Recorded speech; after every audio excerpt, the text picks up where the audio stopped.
안녕하세요. 오늘 여러분과 함께 깊이 파헤쳐볼 자료는 낸시 펠로시의 2026년을 향한 최신 투자 전략에 대한 분석입니다. 얼마 전까지만 해도 그녀가 빅테크 주식을 대거 처분하고 있다는 헤드라인이 막 쏟아지면서 시장이 잠시 술렁했잖아요. 네, 그랬었죠. 그런데 그게 전부가 아니었습니다. 자료를 한 겹씩 이렇게 벗겨보니까 단순한 매도 그 이상의 훨씬 더 정교하고 대담한 그림이 그려지고 있더라고요. 네, 바로 그 점이 핵심입니다. 단순히 뭘 사고 뭘 팔았나 이 목록만 보는 건 사실 큰 의미가 없어요. 아, 그런가요? 진짜 중요한 건 왜 그런 결정을 내렸는지, 그 포트폴리오 재구성 방식 안에 숨겨진 큰 그림을 읽어내는 거죠. 위험을 관리하면서 동시에 미래 성장에 어떻게 베팅하고 있는지 그 균형점을 찾아내는 과정이 정말 흥미롭습니다. 오늘 여러분은 시장을 읽는 그녀만의 플레이북을 엿보게 되실 겁니다. 좋습니다. 그럼 그 시끄러웠던 소문의 진실부터 그 이면에 숨겨진 진짜 의도는 무엇이었는지 지금부터 하나씩 파헤쳐보죠. 자, 그럼 가장 뜨거운 감자였던 매그니피센트 세븐 이야기부터 시작해볼까요? 네, 좋죠. 표면적으로는 애플, 구글, 엔비디아, 아마존 주식을 다 팔아치운 것처럼 보였어요.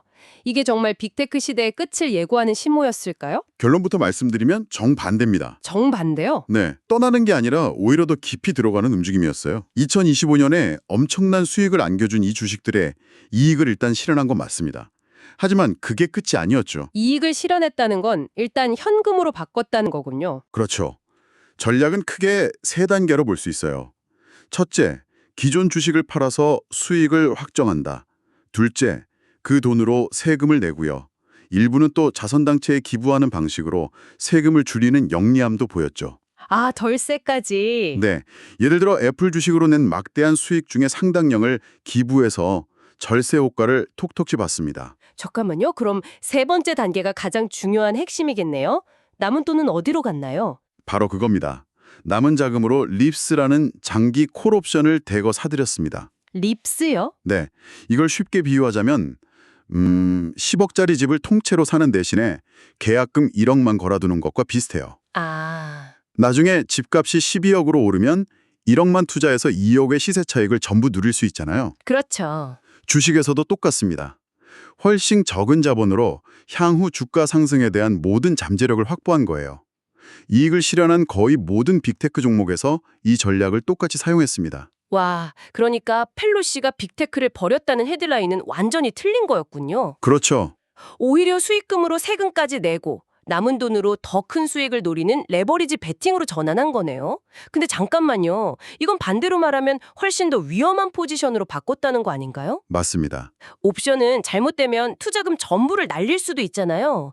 시장에 조금만 흔들려도 큰 손실을 볼 수 있는 위험을 감수한 거네요. 정확히 보셨습니다. 바로 그 지점이 그녀의 확신을 보여주는 대목이죠. 아, 확신이요. 네. 단기적인 변동성을 감소하더라도 이 기업들의 장기적인 성장성에 대한 믿음이 그만큼 강력하다는 뜻입니다. 각 기업에 대한 기대 요인도 아주 뚜렷해요. 애플의 경우 곧 다가올 아이폰 슈퍼 사이클은 물론이고 완전히 새로워질 시리에 대한 기대감이 큽니다. 아, 그 구글의 AI 제미나이와 통합된다는 바로 그 시리 말씀이시죠? 맞습니다. 그리고 그게 바로 구글에 대한 베팅으로 자연스럽게 이어져요. 애플의 칩이 시리의 프론트엔드, 그러니까 우리 눈에 보이는 부분을 처리한다면 모든 복잡한 클라우드 연산은 구글 제미나이가 처리하게 될 겁니다. 이건 구글에게 앞으로 수십억 달러의 추가 매출을 안겨줄 수 있는 엄청난 기회죠. 엔비디아에 대한 베팅도 흥미롭네요. 이미 AI 칩 시장의 절대 강자인데 여기서 더 올라갈 거라고 본 걸까요? 좀 과한 자신감은 아니었을지. 좋은 질문입니다. 시장의 지배자에게 계속 베팅하는 건 부담스러울 수 있죠. 하지만 그녀가 보고 있는 건 현재가 아니라 2027년에 나올 차세대 칩, 루벤의 미래입니다. 아, 다음 세대 칩. 네, 지금의 블랙웰 칩을 뛰어넘어서 시장 지배력을 더 공고히 할 거라는데 강력하게 베팅한 셈이죠. 아마존 역시 마찬가지고요. 한동안 주춤했던 아마존 웹서비스, AWS가 다시 부활해서 성장 가도를 달릴 거라는 확신을 보여준 겁니다. 이 모든 움직임을 종합해보면 개인 투자자들은 어떤 힌트를 얻을 수 있을까요? 빅테크의 시대는 아직 끝나지 않았다는 강력한 신호로 읽을 수 있습니다. 그리고 더 중요한 것은 그녀의 자금 관리 방식이에요. 이익을 실현해서 주머니에 현금을 일부 확보하면서도 즉 위험 관리를 하면서도 LEAPS를 통해 주가 상승에 대한 참여는 오히려 더 늘리는 수익 극대화를 노리는 정교함을 보여줬습니다. 그렇군요. 장기적인 기술주 강세에 대한 확신이 없다면 절대 할 수 없는 움직임이죠. 그런데 이상한 점이 하나 있네요. 요즘 빅테크 실적 발표의 주인공이었던 마이크로소프트랑 메타가 이 목록이 없어요. 일부러 뺀 걸까요? 아니면 뭔가 다른 이유가 있는 걸까요? 정말 궁금한데요. 그 점도 굉장히 중요한 포인트입니다. 자료에 따르면 그녀는 마이크로소프트를 오랫동안 보유해왔고 이번에도 별다른 조치를 취하지 않았습니다. 그냥 그대로 뒀군요. 네, 때로는 아무것도 하지 않는 것 자체가 가장 강력한 믿음의 표현이 될 수 있습니다. 굳이 포지션을 바꾸지 않고 그대로 가져가겠다는 것 역시 그 회사에 대한 신뢰를 보여주는 중요한 결정인 셈이죠. 알겠습니다. 그러니까 빅테크에 대해서는 립스라는 굉장히 공격적인 창을 휘두르고 있는 셈이네요. 네, 맞습니다. 그런데 이와는 정반대로 아주 튼튼한 방패도 하나 장만했더군요. 바로 얼라이언스 번스타인이라는 회사입니다. 네, 바로 그 창과 방패의 비유가 정확합니다. 거대 금융서비스 회사인 얼라이언스 번스타인의 주식 2만 5천 주를 매입했는데 이건 전형적인 기다리는 동안에도 돈을 버는 전략입니다. Pay to wait. 그렇죠. 시장이 어떻게 흔들리든 내 자산을 안전하게 지키면서 꾸준히 현금을 창출해줄 안전한 피난처를 마련한 거죠. 와, 배당 수익률이 8%가 넘더라고요. 요즘 같은 시장에서 8% 배당은 거의 유니콘을 발견한 수준 아닌가요? 하하, 그렇죠. 이건 그냥 이자만 받아도 웬만한 손실은 다 메울 수 있는 그야말로 보험 같은 투자네요. 맞습니다. 포트폴리오의 다른 공격적인 투자처에서 손실이 나더라도 이 배당금만으로 상당 부분 상쇄할 수 있는 완충장치 역할을 하는 거죠. 아하, 포트폴리오 전체 손실이 8% 이내라면 이 배당금만으로도 최소한 본전을 지킬 수 있다는 계산이 나옵니다. 특정 성장 분야에 대해서는 매우 낙관적이지만 동시에 시장 전체의 불확실성에 대해서도 철저히 대비하고 있다는 걸 보여주는 대목이죠. 공격과 수비의 균형이네요. 네, 아주 영리한 자산 배분입니다. 자, 그럼 이제 창과 방패 이야기는 끝났습니다. 그런데 여기서 끝이 아니었죠. 그녀가 정말 모든 칩을 걸었다고 볼 수 있는 그런 확신에 찬 투자가 따로 있었다고요? 네, 오늘 분석에서 가장 강력한 신호라고 할 수 있는 부분입니다.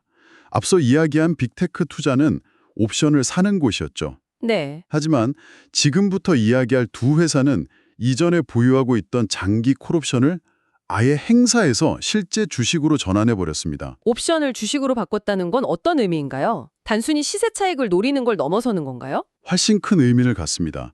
옵션 시장은 기본적으로 리스크를 관리하면서 차익을 노리는 뭐랄까 좀 투기적인 성격이 강하죠. 그렇죠. 그런데 그걸 포기하고 실제 주식을 보유하기로 했다는 건 나는 이제 이 회사의 단기적인 주가 변동이 아니라 장기적인 가치를 보고 진정한 주주, 즉 동업자가 되겠다는 선언과도 같습니다. 와, 위험을 감수하는 투기꾼에서 미래를 함께하는 소유주로 입장을 바꾼 겁니다. 그 첫 번째 회사가 바로 전력회사인 비스트라군요. 아니, 최첨단 AI 전략을 이야기하다가 갑자기 웬 전력회사죠? 바로 그 지점이 허를 찌르는 통찰입니다. AI 산업이 폭발적으로 성장하려면 반드시 필요한 게 뭘까요? 뭘까요? 바로 전기입니다. AI가 단순히 이 돈을 학습하는 단계를 넘어 실제로 서비스를 수행하는 단계로 진입하면서 전력 소비량이 기하급수적으로 늘어나고 있어요. 앞으로 1년 안에 수많은 AI 모델들이 본격 가동되면 전력망에 가해지는 부담은 상상을 초월할 겁니다. 아, 그러니까 AI라는 최첨단 기술의 심장을 뛰게 하는 게 결국은 가장 전통적이고 강력한 에너지원이라는 거군요. 정말 아이러니하면서도 무릎을 탁 치게 되네요. 그렇죠. 그런데 그 많은 전력 회사 중에 왜 하필 비스트라였을까요? 비스트라만의 독보적인 강점 때문입니다. 바로 원자력 발전을 보유하고 있다는 점이죠. 원자력이요? 네. AI 데이터 센터는 1년 365일 24시간, 단 1초도 멈추면 안 되는 안정적인 전력이 필요합니다. 원자력은 바로 그 요구 조건을 만족시키는 거의 유일한 에너지원이에요. 실제로 최근 기록적인 한파로 텍사스의 천연가스관이 얼어붙었을 때도 비스트라는 원자력으로 안정적인 백업 전력을 공급하면서 그 가치를 증명했죠. 이미 시장에서도 그 가치를 제대로 인정받고 있겠네요. 그럼요. 이미 페이스북의 모회사인 메타와 2.6기가와트 규모의 장기 전력 공급 계약을 체결했습니다. 와, 이건 AI 업계의 거인이 비스트라의 안정적인 전력 공급 능력을 얼마나 높이 평가하는지 보여주는 명백한 증거죠.